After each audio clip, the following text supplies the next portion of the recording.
Un ancien président français se met de s'expliquer sur ses comptes de campagne électorale. Un président brésilien empêtré dans une spirale judiciaire pour des affaires d'influence corruptive. L'Israélien Benjamin Netanyahou accusé de corruption, idem au sommet de l'État sud-coréen. Il est désormais acquis que nous sommes tous égaux devant la justice et c'est une bonne chose. Bien sûr, dans de nombreux pays, tu trouves encore des esprits faibles qui permettront à des chefs d'État de se faufiler entre les enquêtes de police. Mais tu notes que globalement, si tu es un dirigeant politique, tu ne peux plus faire n'importe quoi. Les abus de pouvoir achoppent sur la morale et les limites imposées par l'ère numérique. Autrefois, une valise de liquidité dénouait bien des situations. Aujourd'hui, c'est compliqué.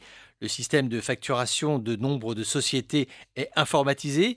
Les règles de confidentialité entre les banques sont allégées, c'est-à-dire que des données comptables sont transmises, analysées, étudiées, recoupées.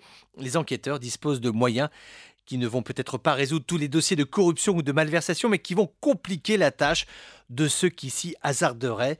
La moralisation de la vie politique, ce n'est pas un cheval de bataille comme les autres, une posture fumeuse, intellectualisante.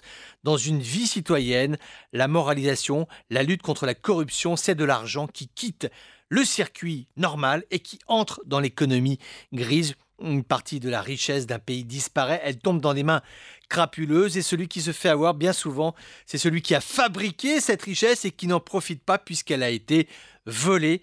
Une perte sèche, l'argent que tu avais, eh bien tu ne l'as plus. Ceux qui se font avoir, ce sont bien souvent les petits. La corruption, soit c'est de l'argent que tu perds, il est détourné, soit c'est de l'argent que tu paies.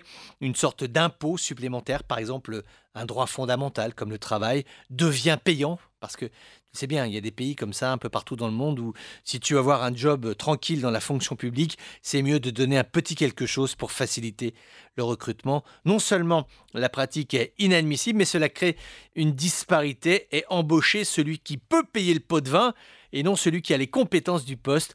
Donc la moralisation de la vie politique, économique, nous avons tous à y gagner, quel que soit le job, quel que soit le niveau de responsabilité. Respecter les lois, c'est acquérir de la liberté.